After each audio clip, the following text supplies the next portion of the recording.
There are aspects that we can influence, and others that are beyond our reach. Opinions, preferences, desires, and aversions arise.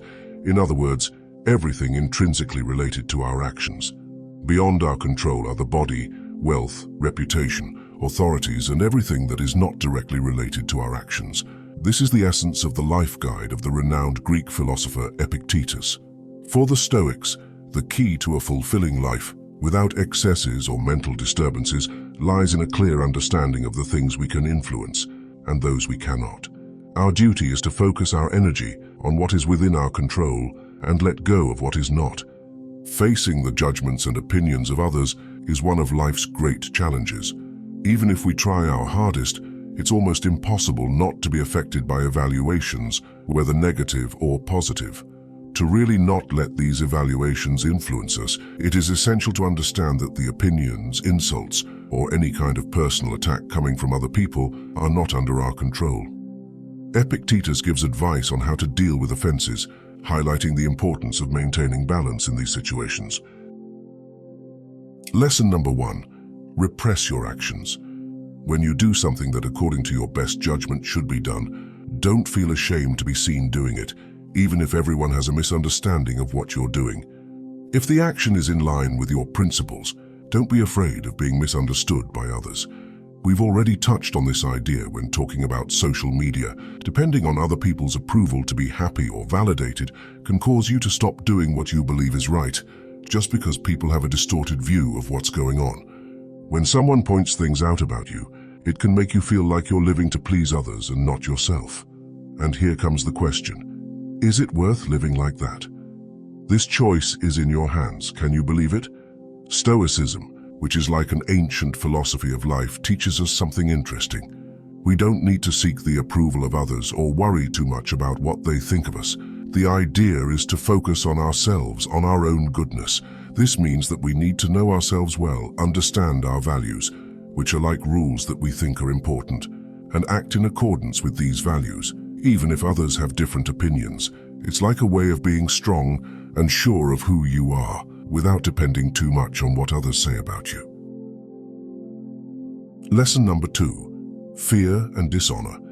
Don't worry about living without honor or feeling like you're not important anywhere.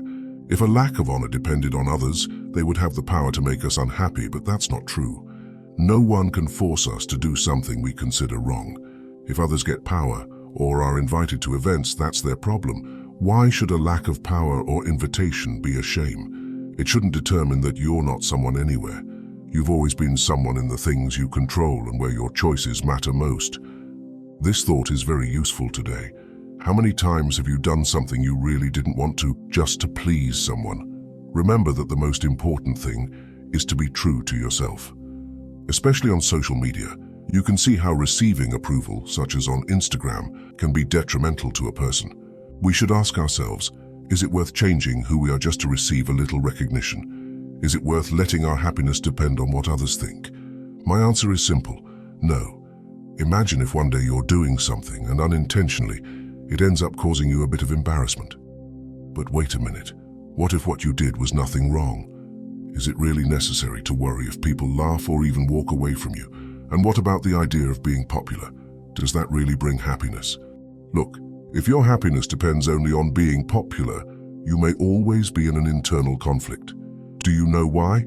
Because your happiness will end up being out of your direct control, and this can leave you always worried, trying to change who you are just to please others or maintain a status that isn't always true.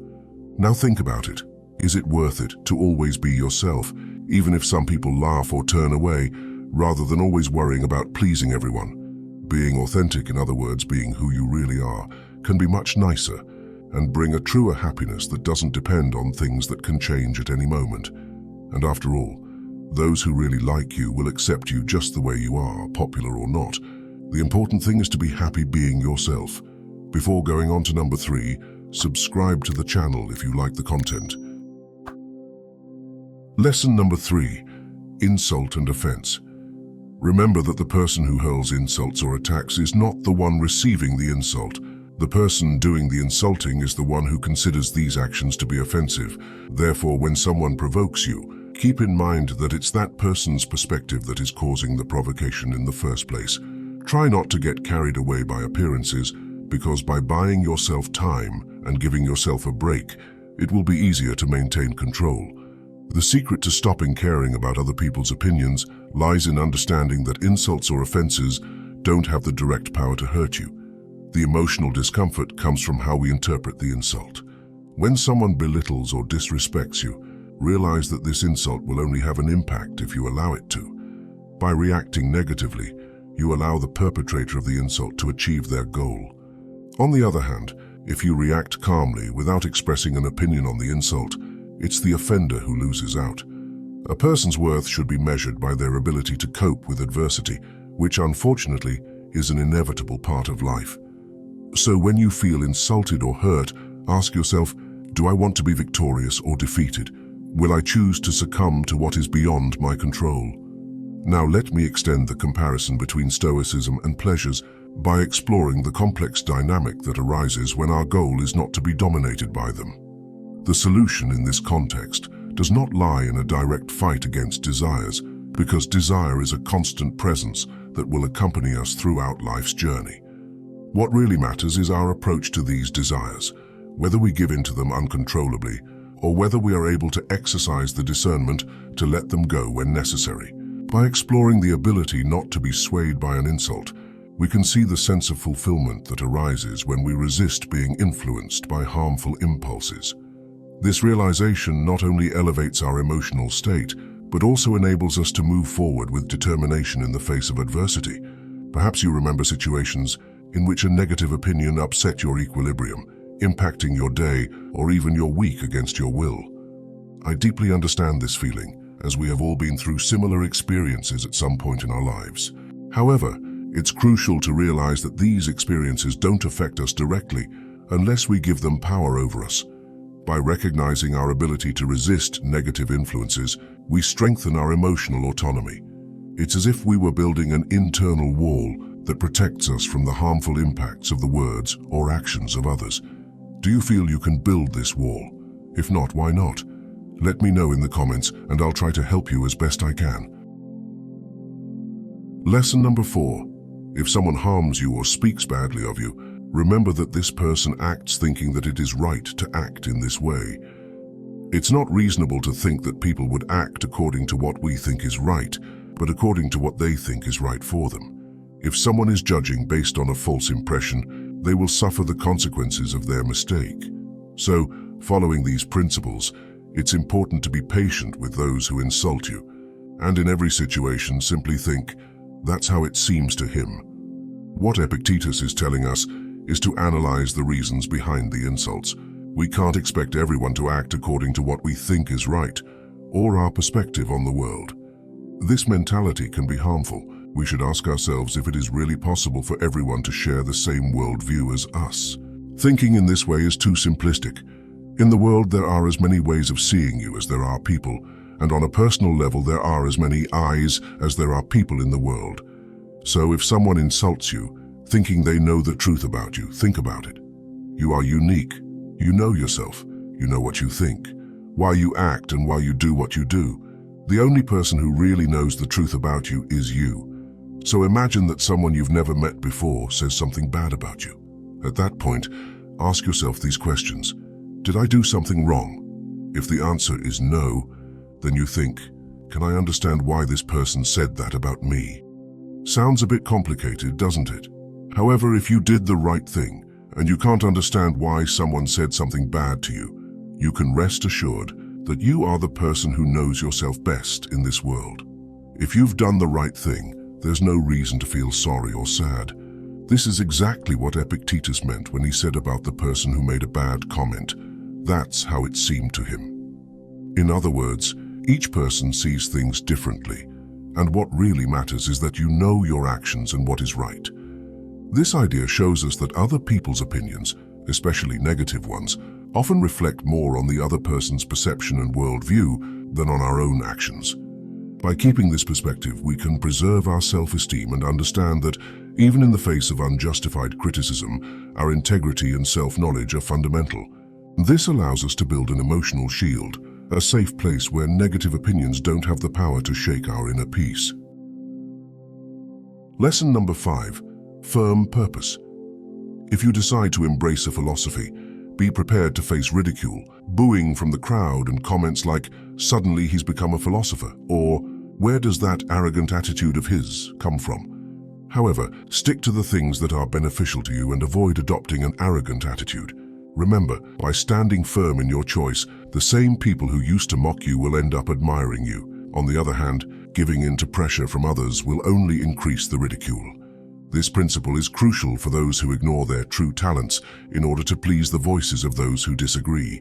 Epictetus reminds us that if we give up on our goals for fear of other people's opinions, we become ridiculous twice over. First, for trying and failing to make progress, and second, for giving in to the opinions of others. Don't take this the wrong way. It's crucial to understand that if you face challenges when pursuing your goals, or at some point choose to abandon them, it doesn't automatically mean that you'll be the butt of jokes. The real issue lies in the motivation behind these actions. Ridicule arises when someone gives up solely to avoid conflict with society, seeking superficial approval and avoiding criticism. That's where the real problem lies. The question that arises is it worth momentarily tolerating mockery or external questioning, while remaining true to oneself and one's true nature? Facing this challenge provides us with a unique opportunity to reaffirm our inner strength. Therefore, it is extremely beneficial to affirm to yourself out loud if necessary, "I will not allow the opinions of others to determine who I am or what I am capable of achieving." This statement not only acts as a constant reminder, but also as a shield against the negative influences of the world around us. In addition, this statement serves as a guide at crucial moments in life. By setting aside moments for reflection, especially when facing important decisions, you have the opportunity to assess your priorities. By investigating the true motivation behind your choices, you can develop a deeper understanding of yourself. Recognize that seeking authenticity often requires facing temporary external resistance for the sake of personal development and true identity. These moments of authenticity can be challenging, but they are fundamental to growth and to becoming the best version of yourself. Therefore, view these resistances as necessary stages in your journey of self-discovery. In order to achieve this development, I left in the first comment a step-by-step guide from the Stoics on how to develop an iron mentality in the modern world. Click on the link in the first comment and see how you can become a stronger person. Lesson number 6, Premeditatio Malorum. Looking ahead to obstacles makes us stronger to face them and keeps us ready for life's ups and downs. This helps us maintain calmness and clarity of thought, even when we face difficult times. A useful Stoic practice for dealing with the opinions of others is the exercise of anticipating challenges. This means anticipating and mentally preparing for possible criticism, judgments, or negative opinions that may arise. The fundamental purpose of Premeditatio Malorum is to provide emotional strength and prepare us to face life's challenges. When we are faced with the possibility of adverse situations, the aim is not to create sadness or fear, but to cultivate emotional resilience.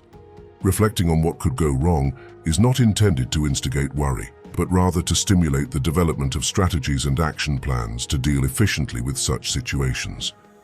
In addition, this practice teaches us not to become excessively attached to the specific expectations and desires we have. We recognize that we can't always control every aspect of what happens around us. Life, by its nature, presents challenging moments, and the key is to learn how to deal with them in a balanced and assertive way. By knowing all the possibilities, we prepare ourselves to face any eventuality, including other people's comments and judgments, without allowing these external influences to shake our inner peace. Therefore, the Premeditatio Malorum becomes a valuable tool for strengthening our mind and heart in the face of life's uncertainties. Lesson number 7. Would you give your body to a stranger? If someone decided to give your body to the first stranger who came along, you'd probably be upset. However, many times, without realizing it, we allow our minds to be confused and deceived by anyone who wants to insult us. This principle is related to the idea that it is your responsibility to turn an insult into an offense. As Epictetus points out, it is crucial that you treat your mind with the same care that you treat your body. I imagine that you wouldn't let a stranger into your home every day. aware of the danger this could pose. Let's talk about something important. When someone says something nasty to you and you feel offended, it's as if that person has entered your head and stays there, sometimes for several days.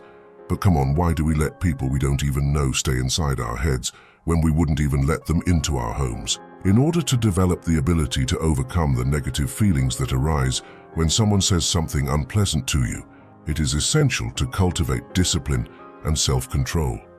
These are like superpowers that allow us to take control of our own thoughts and emotions. It's important to note that this ability isn't just limited to dealing with bad comments. It extends to all situations in life, including family interactions. When we are faced with moments of anger, it is completely normal to feel this emotion, but practicing self-control comes into play. Trying to manage these emotions not only avoids unnecessary disagreements, but also contributes to a more serene environment and gives us a sense of inner well-being. Can you imagine how good it would be if even in difficult times we managed to stay calm and act in a peaceful manner? This learning, when applied to various situations in everyday life, creates a positive transformation. Working in this direction not only improves our relationships, but also strengthens our emotional resilience. Lesson number 8. Nobody can hurt you unless you let them. And it's not just your father, brother, or neighbor. Keep a positive attitude towards them. Don't worry about what they do, but what you do to preserve your freedom in harmony with nature. No one can harm you unless you let them. You will only be harmed if you believe you are being harmed. So don't focus on why you're uncomfortable, but on how to deal with it. In all of life's interactions, remember, you know your own thoughts. If someone with their limited analysis disrespects you in some way, don't spend a minute worrying about it. It doesn't add anything positive to your life. The only thing that can happen if you don't follow the advice of reason and delay in seeking the highest progress is that your mood will be disturbed. How long do you plan to take to become worthy of this progress and start following the philosophical principles that should guide your life? You are now an adult and have been endowed with an understanding that should guide your actions. So the question is, what other mentor are you waiting for to start correcting yourself? If you continue to be negligent, lazy, and in the habit of putting things off, always finding excuses, your life is likely to continue without any significant progress. Imagine yourself as someone who stands still, making no progress, like a child who doesn't grow up. This stagnation could last until the end of your days if you don't change course. Now is a crucial time to reflect on how your current choices and habits may be impacting your personal growth. Consider whether these attitudes are aligned with your goals and aspirations. Reflecting on the consequences of remaining in inertia can be a stimulus for taking concrete steps towards personal development. This is an invitation to take charge of your life, abandon patterns that limit growth, and embrace the possibility of a more fulfilling and rewarding journey. One of these ways of changing the pattern can be extremely simple, such as just being silent. Click on the video now and see the benefits of being silent.